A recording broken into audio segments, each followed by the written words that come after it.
Copy.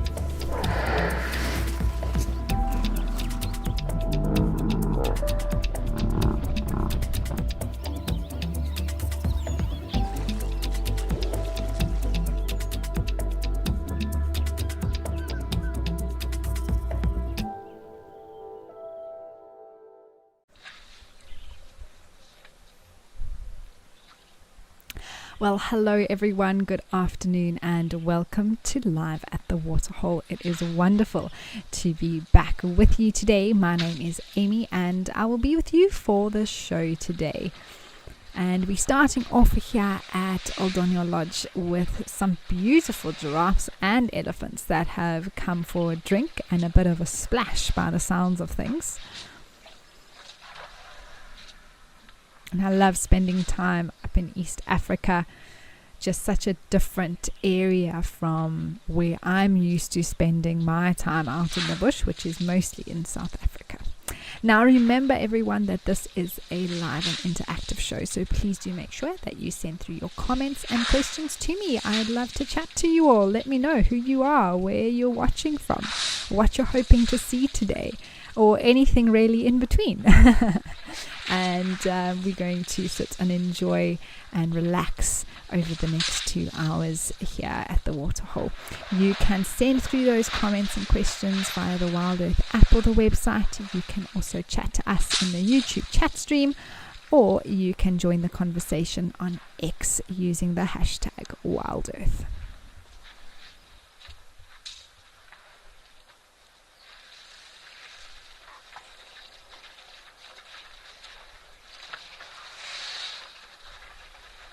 We are being spoiled here to start off with these elephants that are here, as well as a multitude, or should I say journey, of giraffes that are in the background. Looks like mostly males. I saw 2 were starting to do some necking there, and one brave enough to come forward for a drink.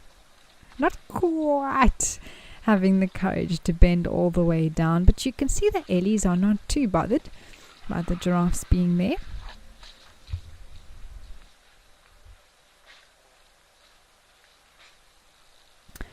Lorraine, hello to you. You say you're looking forward to another wonderful show. Same. I'm sure many viewers will agree with you.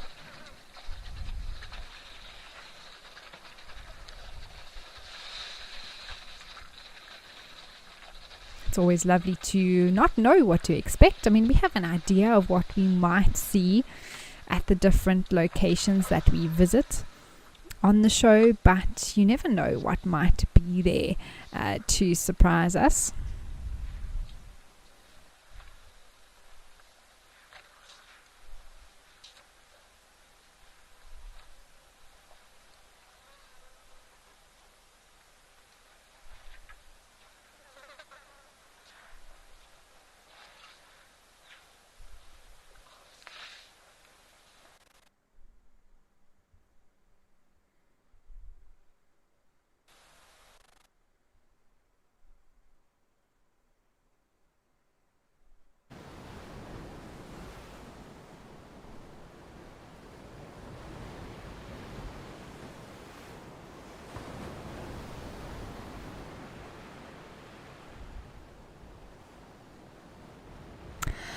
Well, unfortunately, we lost the feed there at Old Donyo, but not to worry. We've popped down all the way to the Western Cape of South Africa, to the beautiful Stony Point here, where there were some dussies, it looked like, moving around. We're going to try and get to East Africa back as soon as possible.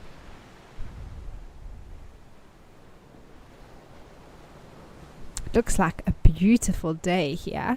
I'm not sure if it's the camera or if it is just misty. Sometimes we do get that happening here at the coast, especially if the seawater is very, very cold and the land is very warm. It sort of builds up this mist that sort of hangs along the coast. And here we've got 2 birdies. Looks like one gull and possibly an Egyptian goose, I think, that's resting there.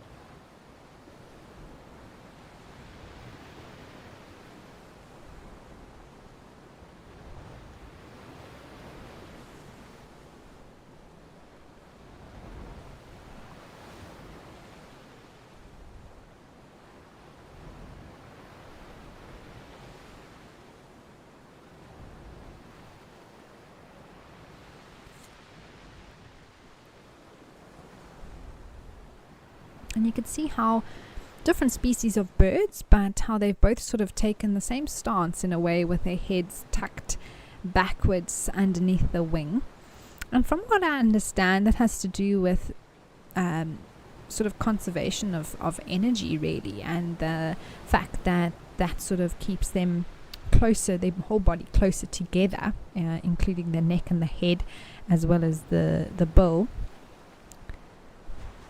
And even this gull balancing on one foot to also try and keep the blood in the leg, at least one leg, warmer.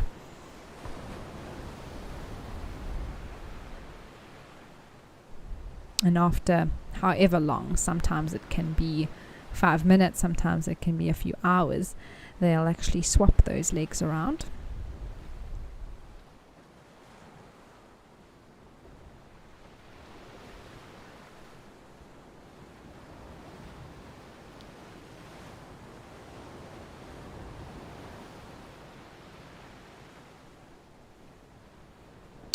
Maria, no, that is not true. And it is something that is common in certain species of birds, but definitely not in all of them. So there are males that do go into what we refer to as breeding plumage that becomes a bit more colorful than their female counterparts, but that is definitely not every single bird. I mean, I think particularly, for example, birds of prey, in general, there are a few where the male and female are different in their coloration, but think of fish eagles or Wahlberg's eagles or kites or anything, along those lines, osprey, that the males and the females look the same. And so, I mean, Egyptian goose, there's a slight difference between male and female, I think the amount of white on the wing, but they actually look identical. Some of the gulls, the male will go into a bit of a breeding plumage. There's a dussie going for a little stroll along the sand. But it's not necessarily more colorful. And that's particularly, we see the coloration in a lot of weaver birds, with the males becoming very bright in the summertime, breeding season. And then also think of things like birds of paradise, which you see in South America and other parts of the world, where the male really puts on quite an elaborate display, and is far more beautiful than the female.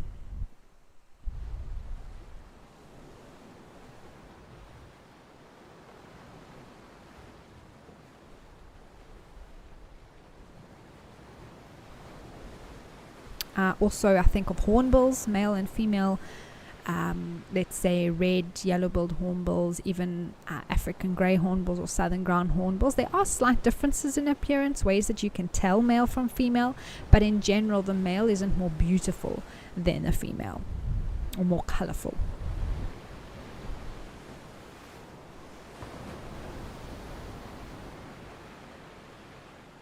And I'll make a very general statement now. There are always exceptions, but usually when you have monogamous breeding within birds, the males and the females look pretty much the same, or there's just small differences. Whereas in breeding like weavers or other birds, that the male needs to impress females in order to have multiple partners in a season, for example, he will have a breeding plumage or be colorful or something like that. So it's interesting, that's not always the case, but generally the other birds will have other mating displays that the male will do for the female, for example.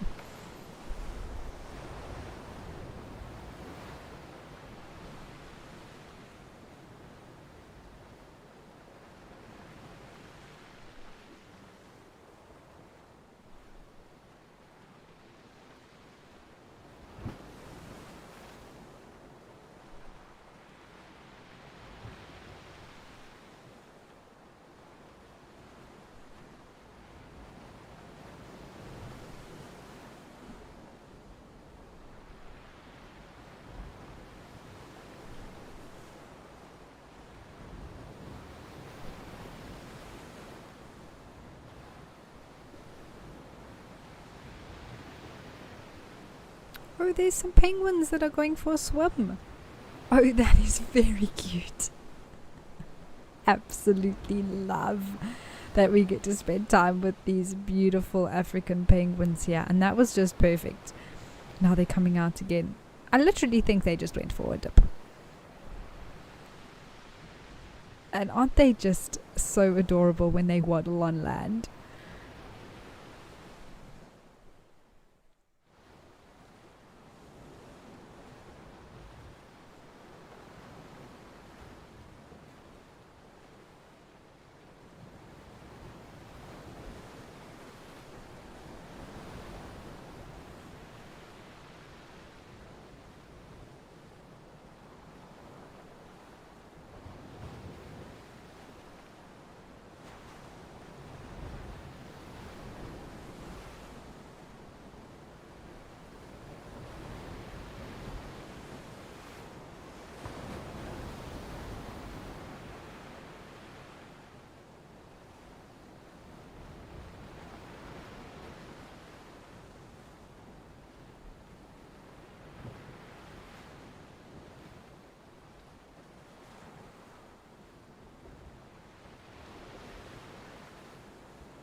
These penguins are already making me want to go for a swim now.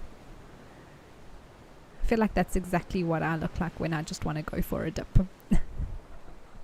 Not commit to the deep sea, but just stay in the shallows.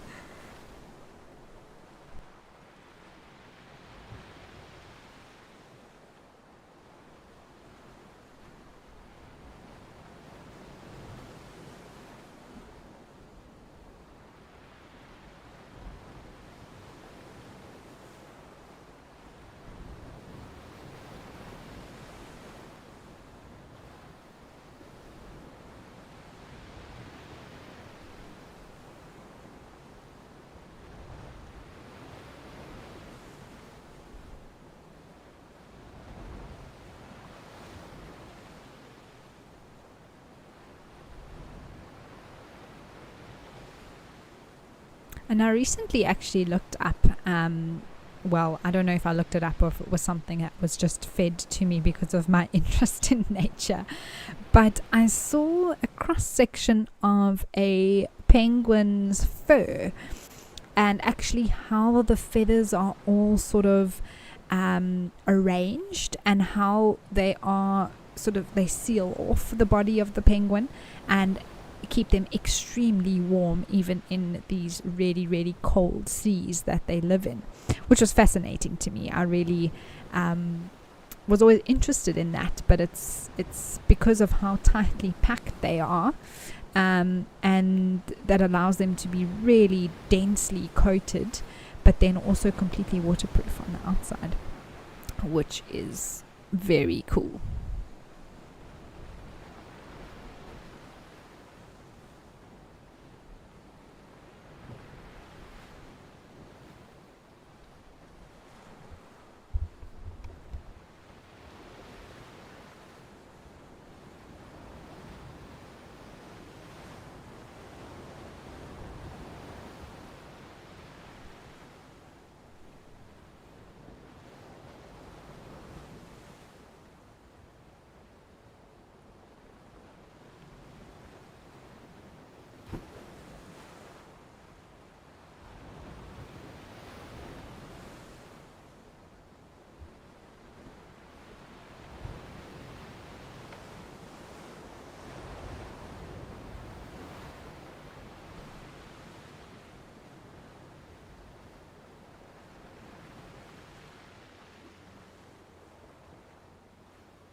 Well, I've really enjoyed a little bit of time here at Stony Point. Let's now head up to Madikwe to see what's happening at Tau.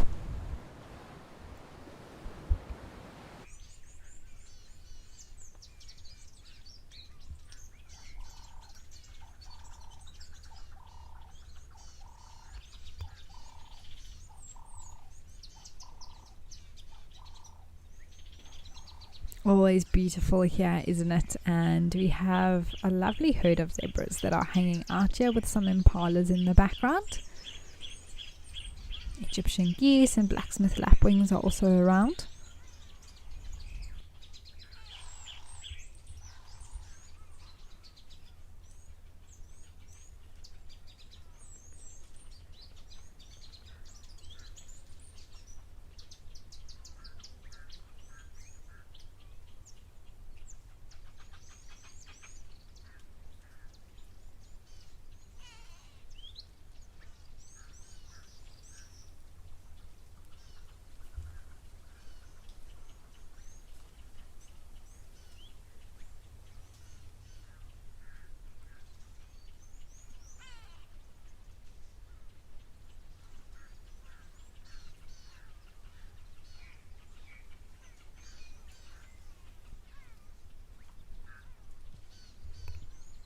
I see the goslings are here, the Egyptian goose. They're just on the sort of bottom right of the screen. I know we've been following them this week, and I'm glad to see that they are still around. I think I counted 7 the last time we saw them. So it's always interesting to keep track of the number of them, because they can be very successful in rearing the chicks till sort of fledgling age, but there are a lot of things out here that can eat a little gosling, so it's always nice to see exactly how many survive.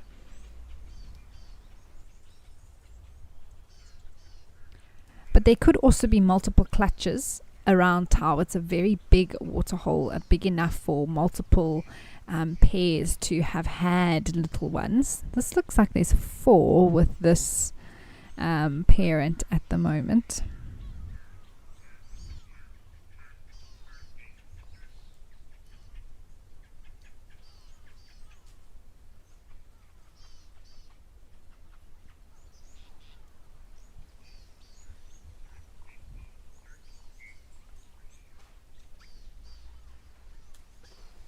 Andrew, you'd like to know if it's true to say any water that has hippos also has crocodiles. As a blanket statement, no, it's not true that where there are hippos there are crocs, and where there are crocs there are always hippos. It's impossible to prove that. I mean, you can't say that one will definitely be indicative of the other definitely being there. However, hippos and crocodiles both use large river systems to move from sort of where they would, let's say, naturally occur in an area, to then branch out and walk on the land to find pans or other waterholes or dams to live in. So because of that commonality, often where you do find hippos, you will find crocodiles as well, because they both use these river systems to navigate areas. And that's why in parts of Africa, like certain areas of Namibia where there aren't large river systems, we don't get crocodiles and hippos. Even parts of the Kalahari, where it's just desert and you don't have these permanent natural water sources that flow, so they can't move from one section of the continent to another to be able to exist there. So then you know for sure, okay, there's no hippos or crocs in this water. But here in areas like Madikwe, or more into the eastern parts of South Africa, where hippos and crocs are very common and can move using these large water flowing systems, they do generally share areas, but not true to say where there's definitely one, there's definitely the other.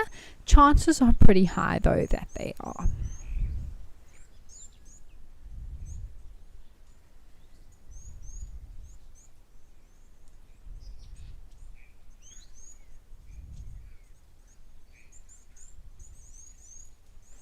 And I would also definitely use that as caution to say, just because there's no hippo in a pan doesn't mean there's not a crocodile.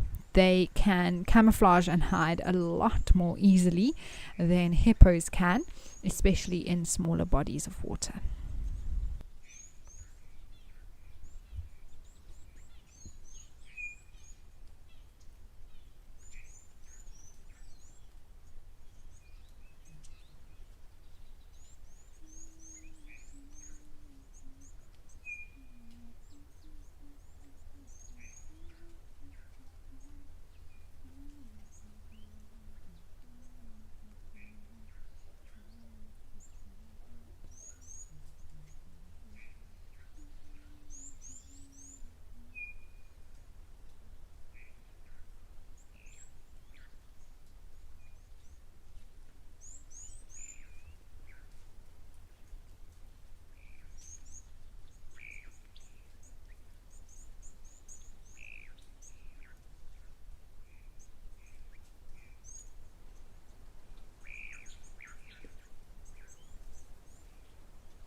I see the water bucks are still around in the area.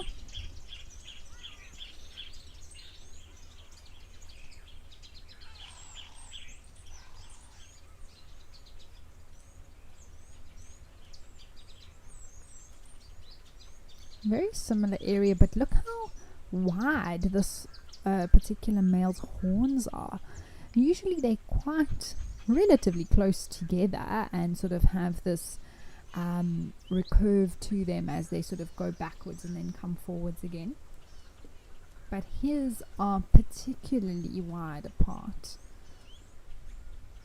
Not that that necessarily means anything. I remember seeing in the Kruger kudu male with the widest horns. It almost looks like they were going at a 45-degree angle out of his head, which was really impressive, but also how difficult to walk with such big horns coming out of the side of your head like that.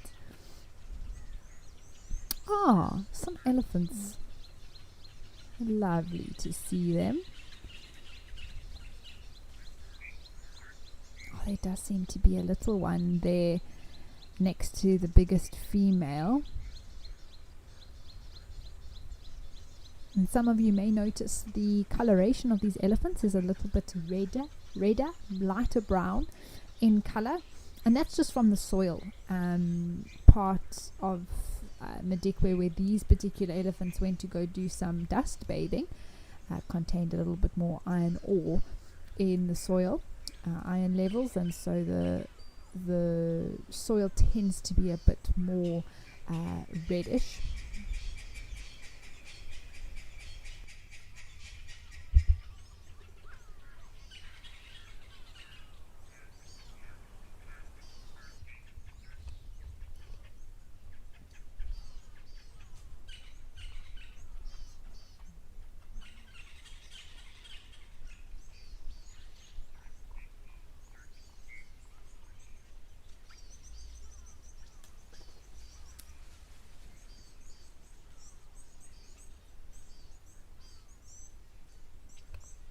there's actually two little ones. There's one even littler one than the little one that I first saw.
Michelle, you'd like to know if elephants ever get affected by skin bites since their skin is so thick. So it's interesting. There's parts of an elephant's skin that is quite thick, about I think 2 centimeters or so in thickness.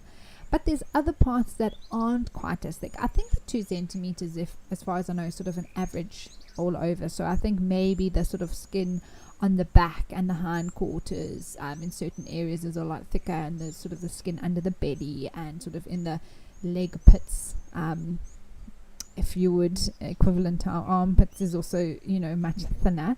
And that's where we see, even behind the ear as well, and that's where we see a lot of ticks actually. So yes, their skin can definitely be affected by bites, and in fact ticks being one of the main culprits of that. I think they are also sensitive to anything biting them or pecking at them. It's one of the reasons why they don't tolerate oxpeckers sitting on their back, because I am assuming, I mean, we've never been able to ask an elephant, but they seem to just be very irritated and bothered by that pecking on their skin, and they're sensitive to that, so they just chase off the birds completely. They don't tolerate them at all, like we see on hippos and rhinos and buffaloes, which is fascinating to me. You know, it just shows that they are a little bit in a different league of their own when it comes to sensitivity in comparison to other animals. I have seen other birds riding an elephant before. Something that's quite common in East Africa is the cattle egrets that sit on top of the elephants as they move through, but they don't actually peck on the skin. They sort of just use them as a easy sort of ride, I suppose, while they walk, and can hop down and catch any insects if they want to. So it's interesting to discuss that and to answer your question. So I do think that their skin is sensitive enough, and they do get affected by bites.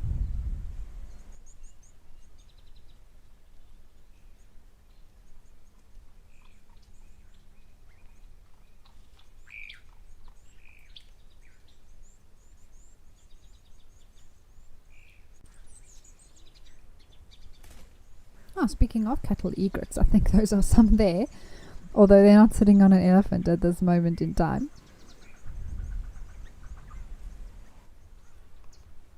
Yeah, one of the key things with the cattle egret, which is interesting to be able to tell them apart from something like a little egret, is that sort of they've got a bit of a browny tinge to the back of their heads, which is distinctive for them. And they also group in those sort of large flocks, relatively large flocks in comparison to other egrets.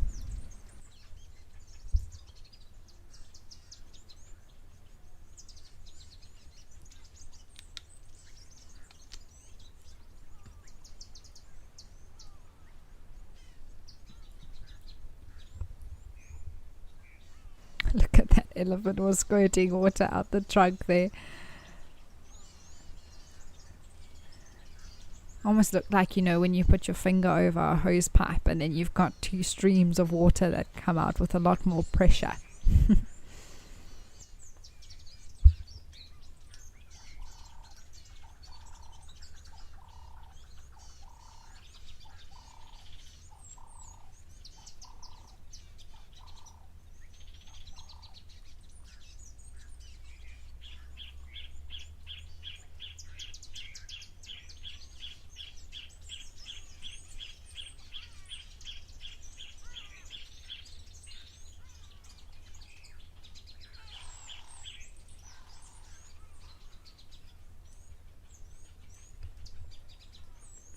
So this is very interesting. These two little ones hanging around this one female. To me, it seemed like one was smaller than the other one. But it does happen sometimes. One will move off with another female that's not necessarily its mom. But there is always a chance that they may have been twins. Very, very rare, but it has been recorded. So that one's going to suckle. The way to answer that question is if both suckle from her, then they would both be hers.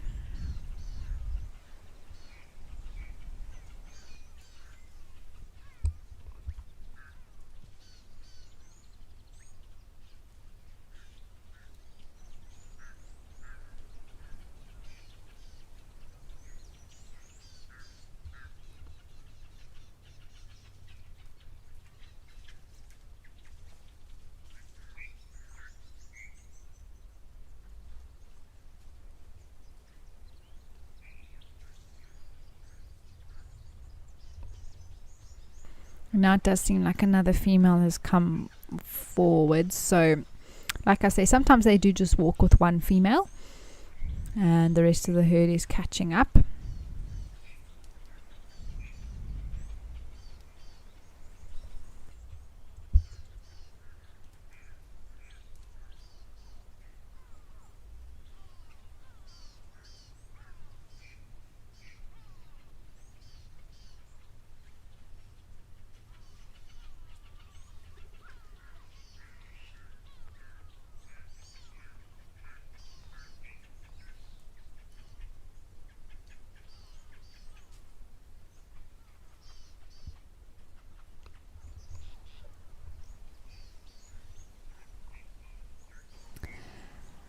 Andrew, your question is, if you go on safari, does the game lodge have spotters so the staff know where to take the guests, or is it pure luck?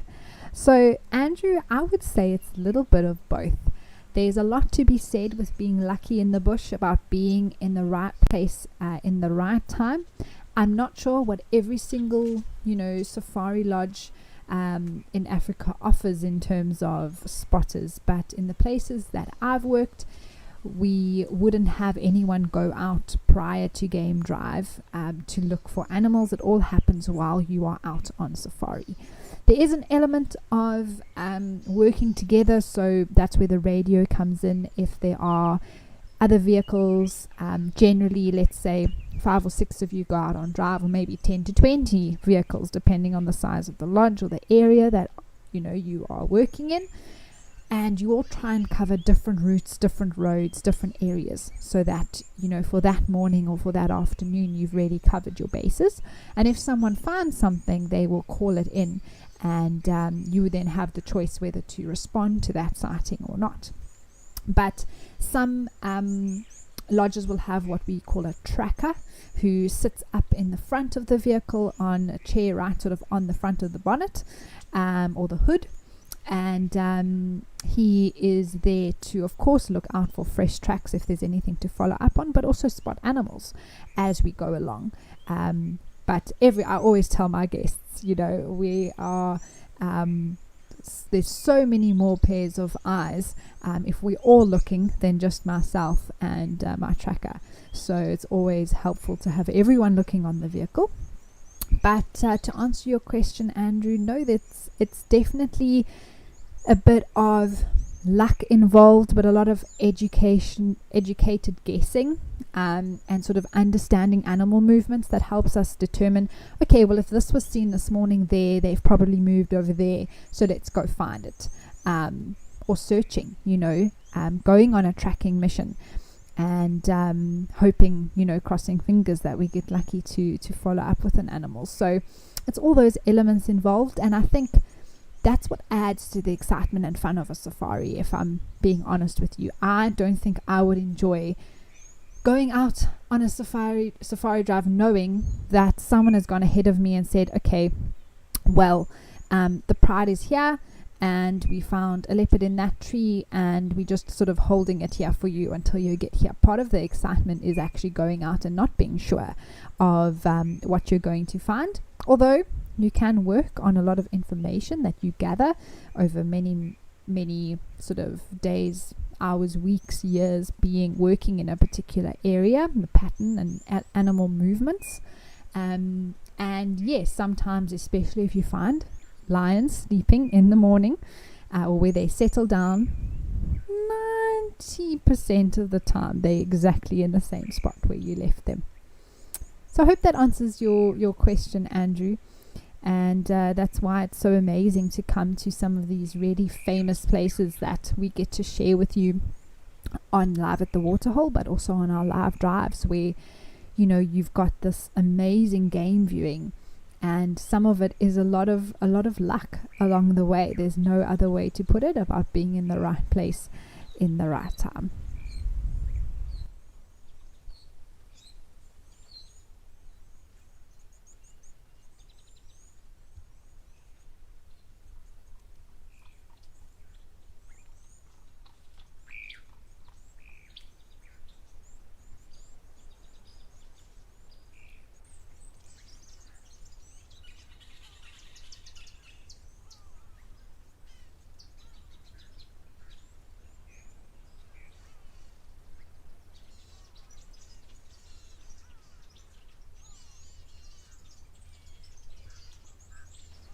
The zebras are looking very relaxed now, taking a chance to just, I suppose, not do very much of anything. They're not ruminants, so they're not going to be standing there sort of chewing their cud, but oftentimes they will just stand around a waterhole and have a bit of a break.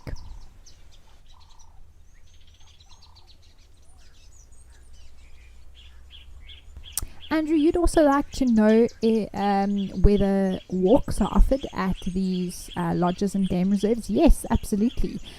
Getting out on foot is one of the most amazing experiences in the bush. Like you say, there are risks, but you would most certainly go out with a qualified trained professional who would make sure that you are safe and be able to deal with anything and everything that you may encounter out there. But if done properly, the risk is very low. And if you are interested in finding out more information, Wild Earth Travel is a great platform for you to ask all your questions and get a variety of different options if you would like to head on safari and come and see the different places that we share with you, as well as head out on foot if you so wish.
Grace, you say that it looks like these zebras are gossiping around the waterhole. It does look like that they've each got their clicks. And they're talking about Sheila from the other zebra group, who's not here at the moment.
Wow, this is so beautiful, really. I mean, there's sort of little flowers that are blooming, and you've got the colors of the zebra and impala as they're moving through.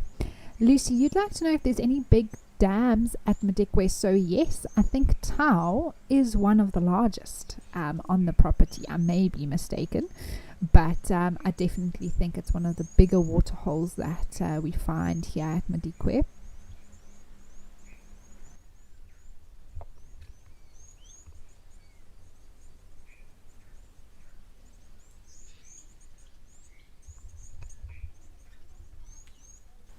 The zebras are doing some scratching.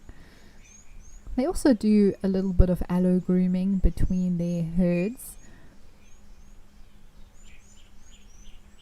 I mean, if you can't find a tree, why not just use each other?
Can hear quite a few bird calls at the moment as well. There is a red-knobbed coot.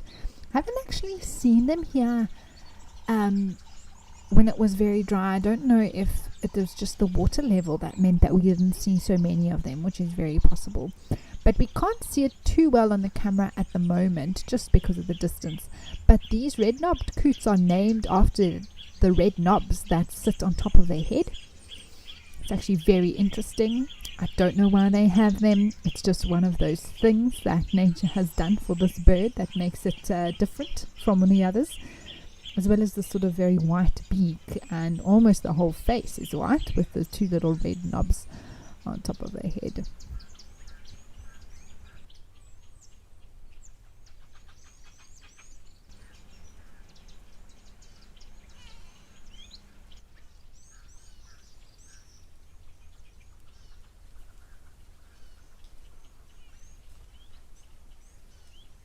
Can hear a grey go-away bird. I think there's lots of weaver activities at the weaver tree. I call that sort of middle tree that's now been pushed over by elephants in the dry season, but it did have a lot of weaver nests on it at one stage, and I think they have come back there to build more nests this year, just not quite as big of a tree as it was last summer.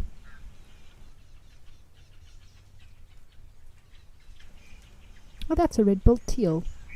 You can see it's slightly different. Got these sort of big white cheeks in comparison to an Egyptian goose.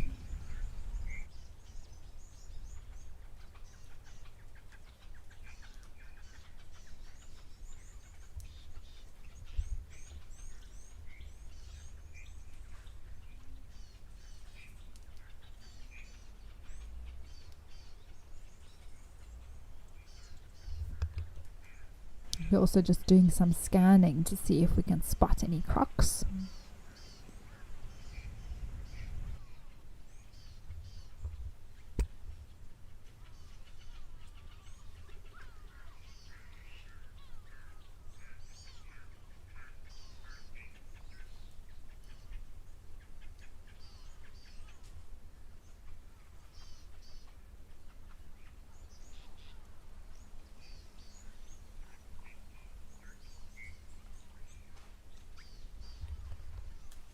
There we go. There are some weaver birds and the nests.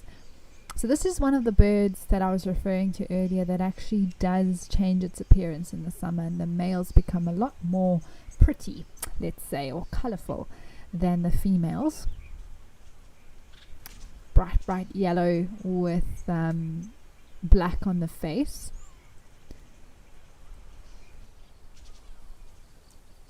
You can see that was a female that just landed there, sort of middle on the right hand side. She's a lot duller. Oh, there we go, on top now. So these look like they are southern masked weavers, I think.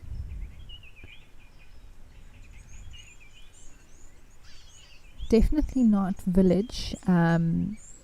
They've got a bit of black around the face, just depending if they are southern masked or lesser masked. But it does look more like southern. Lesser has a lot sort of rounder look to them on the face with sort of this black oval. But the nests will also help tell us, because the southern masked don't really have much of a tunnel entrance on them, which is looking like what these nests shape is.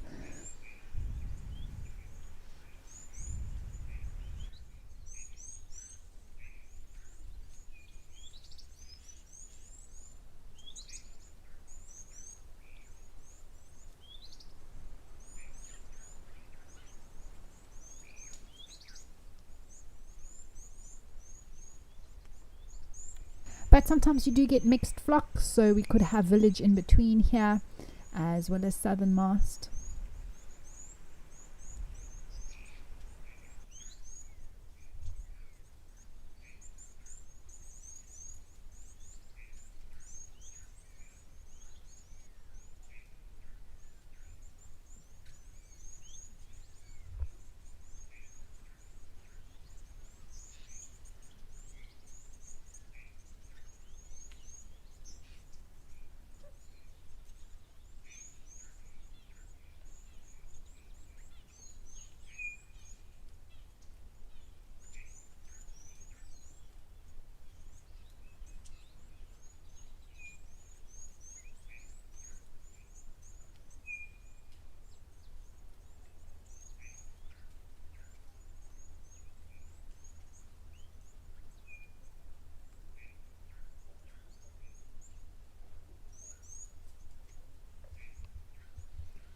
KG, yes, nests definitely do fall down sometimes in the water or into the ground.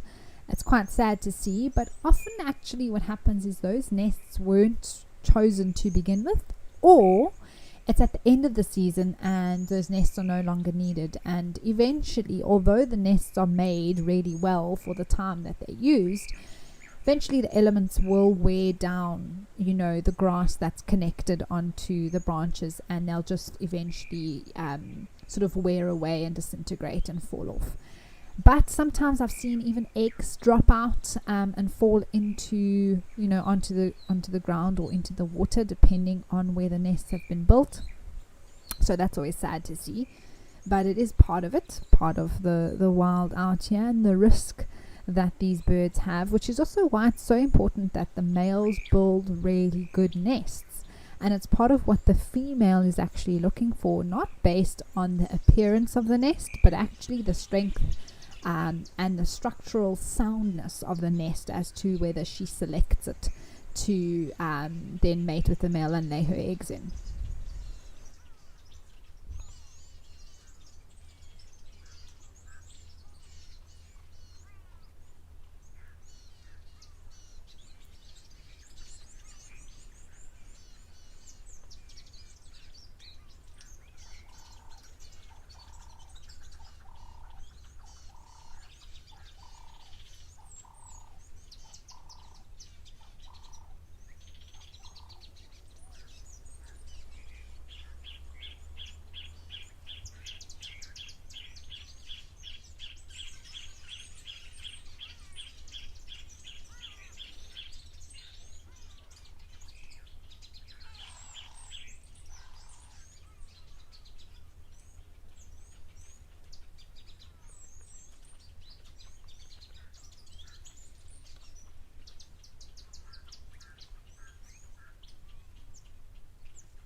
Alright, let's head up to Vic Falls.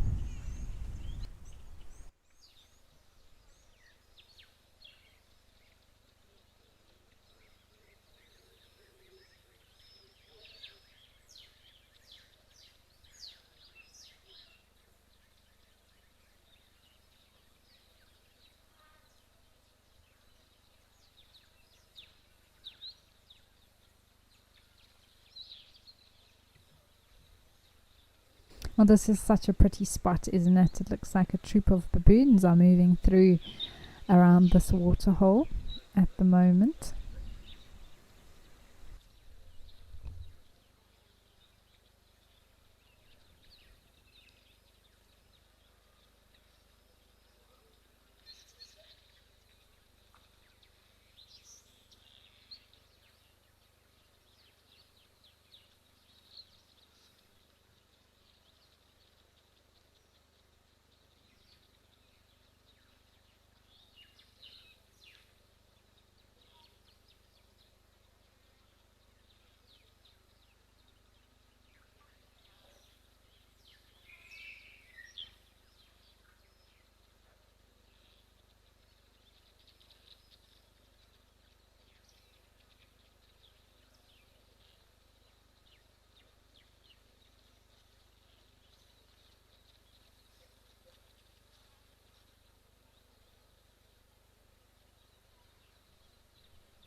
You can see there's also some canoes that are there. They look like some females and their youngsters, a young male there as well.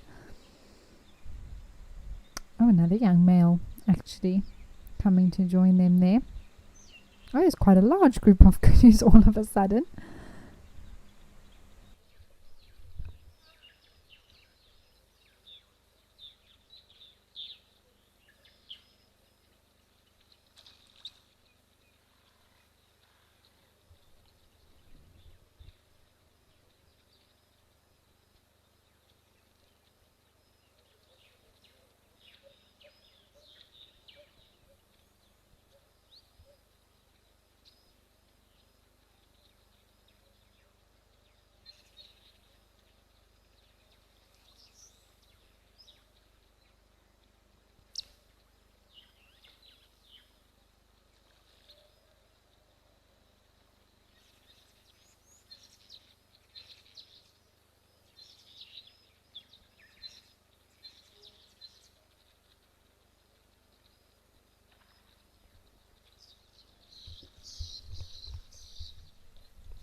Scott, I assume your question is referring to the weavers that we were looking at earlier. And yes, so females can have 2 or more separate sort of attempts to raise clutches a year. Males can have, well, they usually have multiple females that they are building nests for. I believe up to 9 that has been recorded, but usually between 2 to 3 females at the same time within a breeding season. And so yes, that is, it's fascinating to understand those dynamics with the weavers. But yes, they can raise more than 1 clutch in a season. It won't be necessarily in the same nest. The male will build multiple new nests for each sort of female and each sort of set of eggs, because those chicks still need somewhere to live. So there's a lot of building going on, and that's why we see those weavers so busy, because they just need to keep building and keep building and keep building, because there's so many females who need to lay eggs as well as one to nest and a male to mate with. So he's got a lot of work to do in the summer.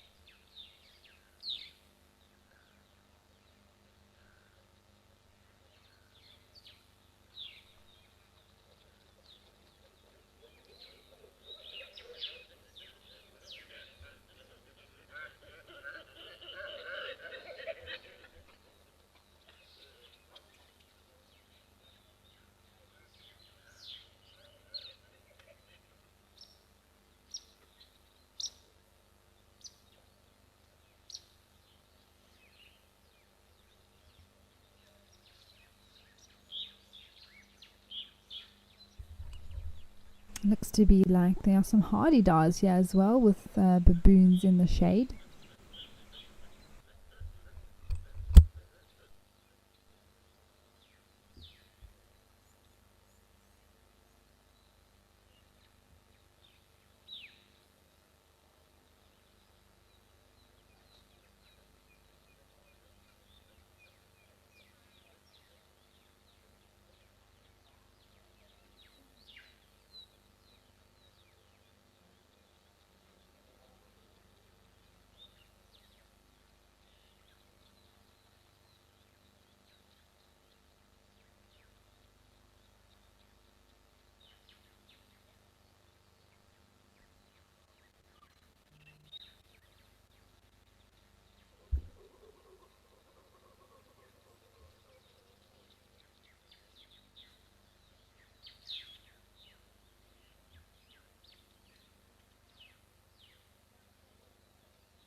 There's a little baboon as well that's moving about, the one that's still quite black in colour.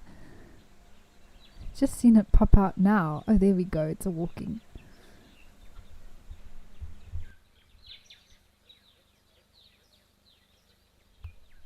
Oh, and quickly hopped up onto Mama's back.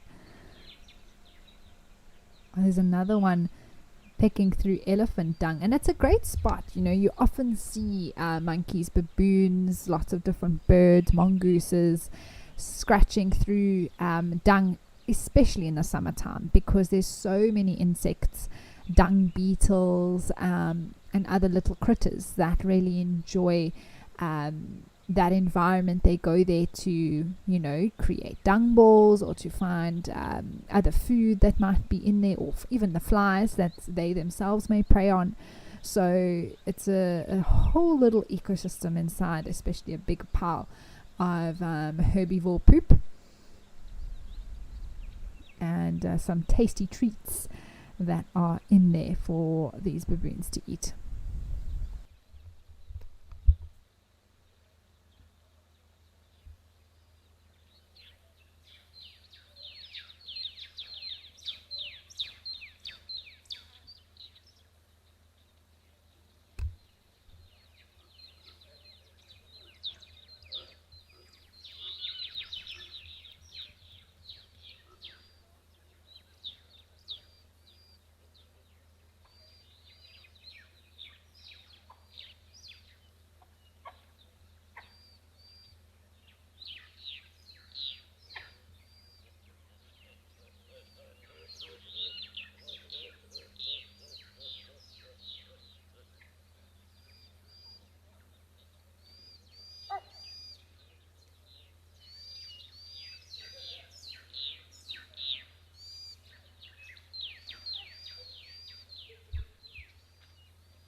Ash, you're watching from Durban in South Africa. Lovely to hear from you. Thanks for letting me know that you're with us today, and I really hope that you are having a relaxing time at the waterhole with us.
There are some impalas coming out. Always something happening here, isn't it?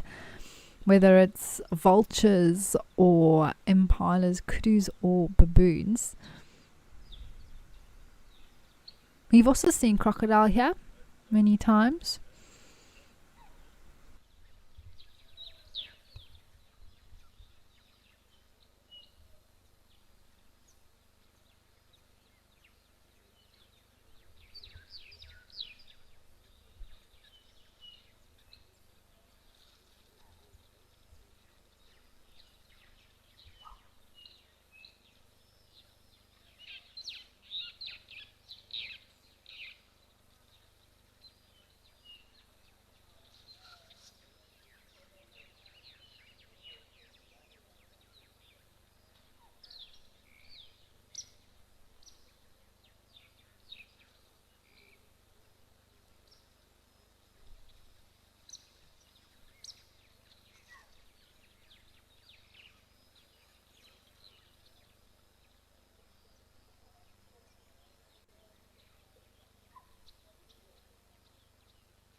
This one's, oh, it's drinking. I was wondering what it was. Looks like this one's found a little pool of water to drink from. I was wondering what it was doing, if it was licking the soil, which is also possible. But it's found a convenient little spot here for it to have a drink of water. Spas, hello, yes. I'm not sure when last baboons were seen at Vic Falls, but I definitely haven't seen them for a while, and you say neither have you. Yeah, I would say that they're very common. The chacma baboon in southern Africa is pretty widespread and common, I think, to see here at Vic Falls.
All right, let's head back up to East Africa to Old Daniel.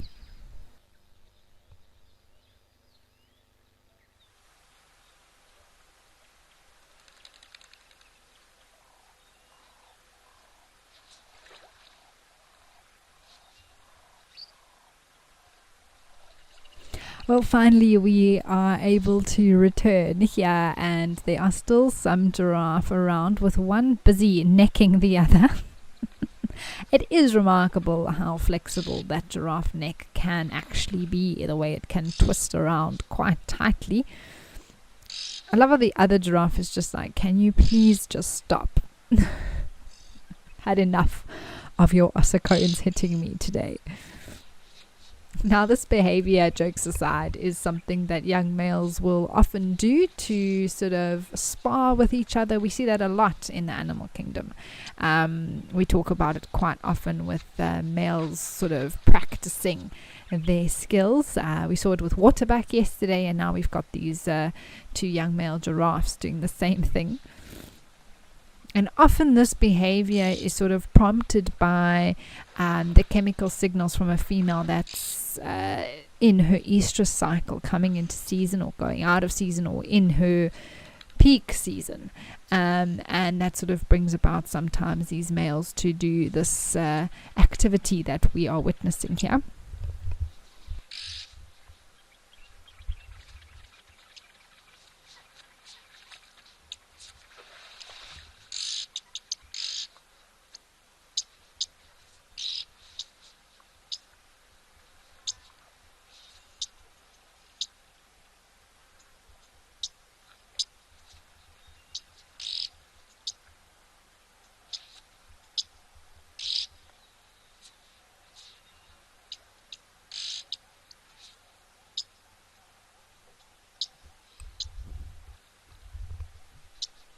Can hear an oxpecker calling very close by to the camera microphone.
And this doesn't look too serious at the moment, I must say.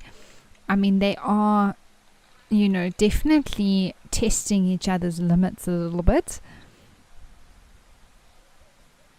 But I don't see any injuries that they've sustained just yet.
And it may look like they are basically fighting in slow motion, but don't be deceived by the power that can be packed behind the sort of head toss of a giraffe. They are a very large mammal, weighing anywhere from 1.2 to about 1.5 tons, maybe males even more than that.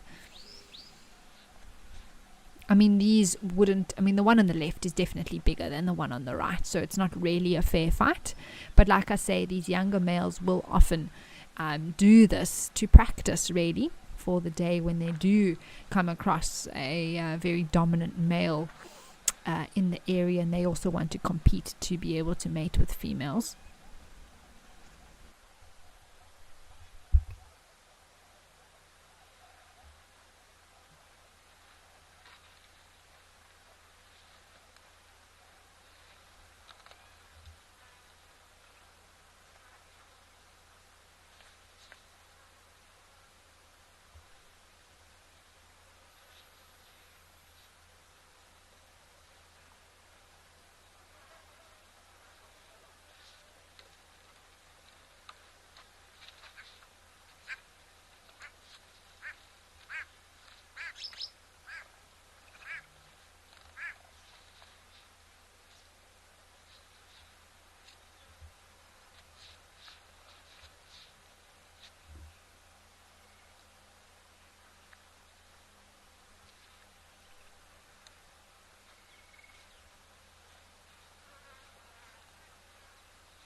All that boxing makes one very thirsty, clearly. Water break. Time out.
We've had to pop back over to Tau, where these egrets have come out a little bit more. You can have a better look at these western cattle egrets.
does look like the weather's slightly cooler here at Madikwe today. Just the overcastness. I think there was a bit of drizzle even earlier that we saw on the water. Oh, there's a crocodile. Oh, look at that. We were just speaking about the crocs, and I was sure they were still here. They just hadn't popped out. There's also a yellow mongoose. On the left, it's running off. You can see that white tip to the tail is distinctive of the yellow mongoose. The species that we get in the low veld is the slender, which has a black tip. And in the sort of central, more western, drier areas, we get the yellow mongoose.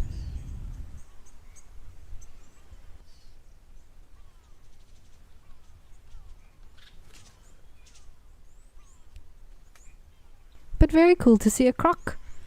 There we go. Answer everyone's questions about whether the crocs are still here.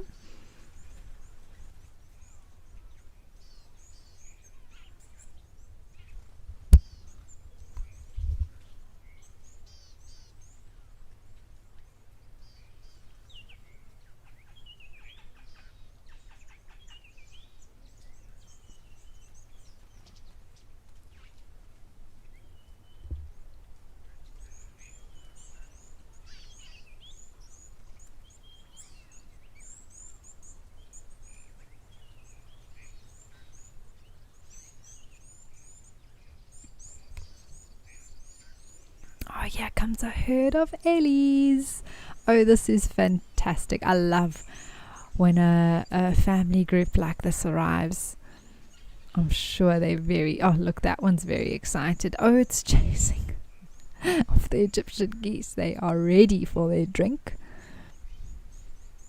Interesting if there's any interaction with the crocodile, or if they'll oh, look at that one. Was like, look at them all reacting. They saw the crocodile. Maybe not the best spot to choose. They're not sure what to do now. Careful, it'll chomp your trunk. That was what do you call it? Throwing a cat among the pigeons. Unexpected complication to the plan. That's okay. Seems like Matriarch's got another plan. We'll just go somewhere else.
Isn't this just such a beautiful scene to watch this herd of elephants moving across the veld and now probably heading to the far side of this waterhole for a drink.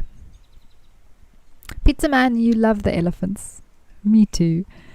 I think we can all agree with you on that one.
Caribbean jam, you are commenting about how brown they are. So it could be from mud baths, but if they were at a different waterhole, because the mud here is not this sort of brown color, I think it's more likely from the dust and sand that they've thrown on themselves, maybe from a little bit of a sodic area where there's no vegetation, or even from the roads, the game drive roads, where they love to get a lot of loose sand to toss on themselves. If they do make it to the water and splash themselves a bit, you'll see quite quickly their color will change.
Well, I feel like these elephants completely changed the plan just because of that crocodile. They were definitely keen to have a drink. It looked like one was walking right to the water. But matriarch deciding that better to leave it for now, go off and feed and maybe try again later. Perhaps because it's overcast, it's not that hot potentially, so no urgency for a drink. But they might hang around and come back a little bit later on. Jackie, that brown will wash off, absolutely. So it's not a permanent change in the sort of typical grey coloration that we associate with elephants. And after a good swim, they'd be back to their normal colour for sure.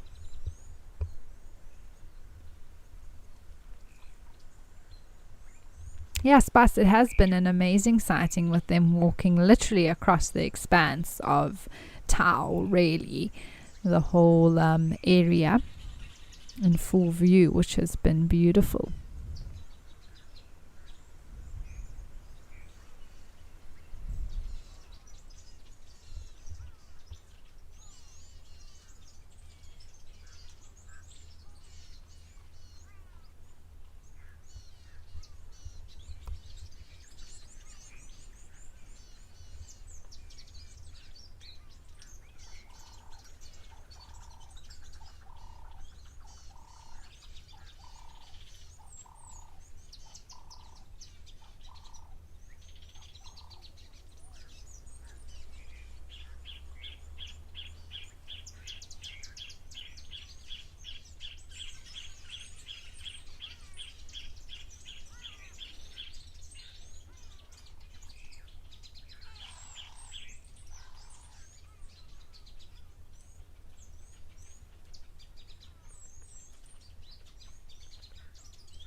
These cattle egrets are all busy doing some preening.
And I love how the bush can just give us a little bit of a surprise like that. I don't think we were expecting a herd of eddies to come through and just entertain us for so long with them moving past like that. It was gorgeous.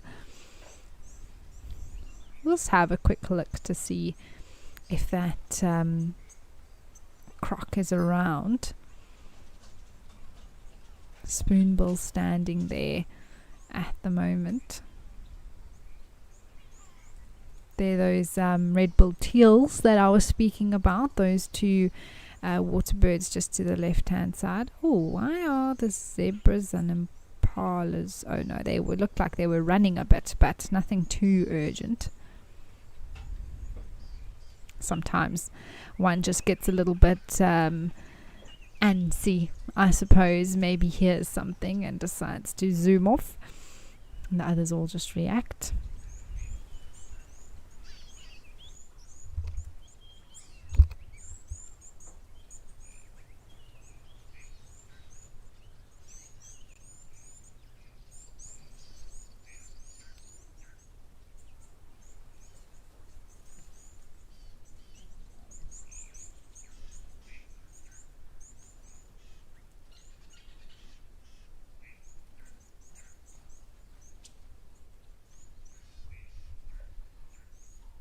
I can see that Croc is still lying there now. Actually, has it opened its mouth? I think so. Quite a few of these male impalas are sitting down because I can just see the horns above the grass, taking time to rest now and ruminate a bit.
Yeah, exactly, Grace. That is what crocs do, to open up their mouth to absorb a little bit more heat.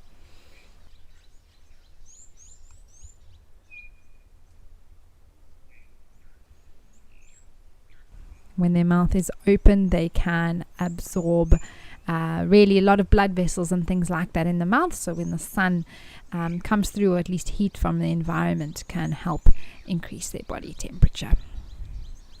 Being ectothermic and needing to use the environment to regulate their body temperature.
And it looks like everyone is settling down this afternoon as we head into the last few minutes of the show. It's been wonderful, very relaxed. We've had some wonderful elephant and giraffe sightings. I mean, those two male giraffes necking up at Old Doniel was fantastic. I don't know when we've actually had that on live at the waterhole last. It also looks like that is a Namakwa dove that's moving there just above the greenery. That's always nice to see. The males have the sort of black front to their face and chests.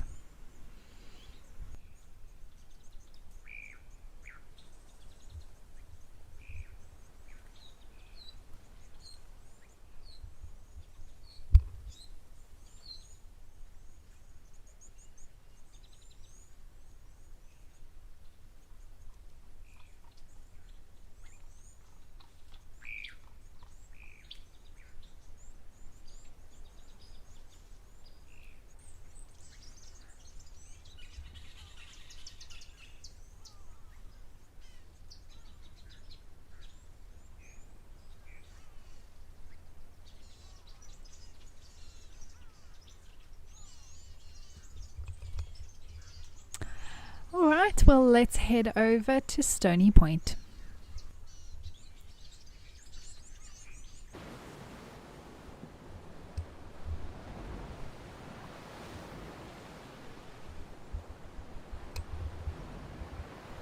Oh, cute!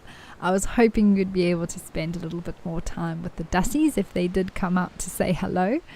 And this one is looking very adorable sitting here in the sun.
It's looking very peaceful, I must say. One thing that Dussies absolutely love to do, otherwise known as rock hyraxes, is lie in the sun. They are not reptiles, despite what you may think, but they just love to enjoy the warmth of the rocks and the sun.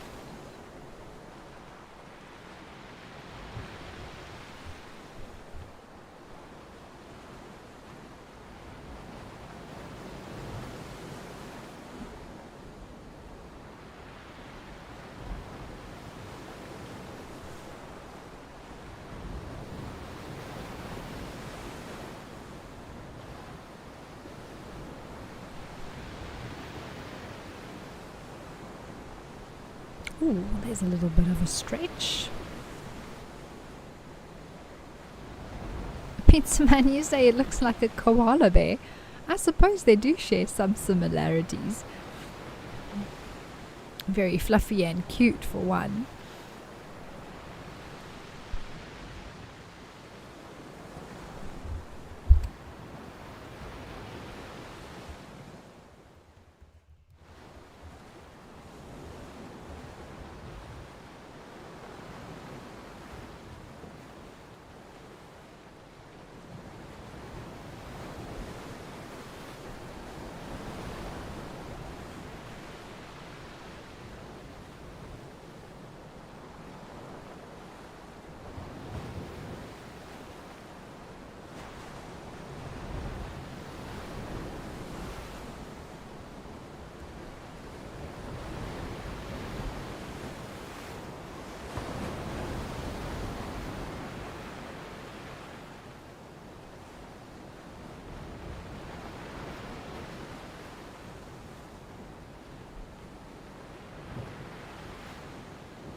PB and Jam, you are loving this hyrax. It's your favorite little creature out here in the bush. Well, I suppose we can't really call Stony Point the bush, but it is a wild conservation area that does form part of our waterhole spots.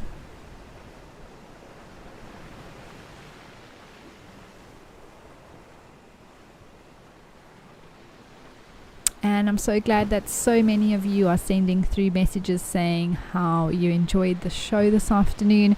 I will not be back with you tomorrow. I'll have a few days off, and then I'll be back with you again next week, which I'm looking forward to. And I will also see you back at Juma next week, so I'm excited to be heading there for the last few days of the month while we are still based there. Exciting times ahead for the team here at Wild Earth.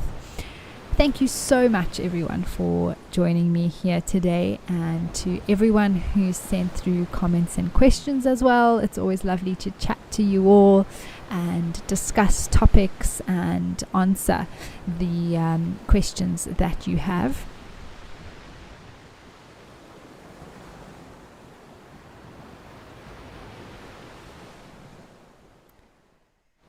Remember, later on this afternoon there will be a sunset drive that's coming to you live as always, and Live at the Waterhole will be back tomorrow as well, where we take you on another relaxing afternoon across the different waterholes on offer. Oh, this Dusty has just made our day today, hasn't it? A real dose of cuteness.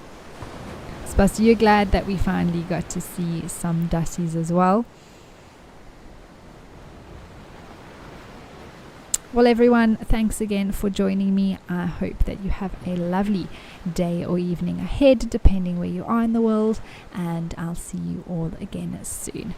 Goodbye for now.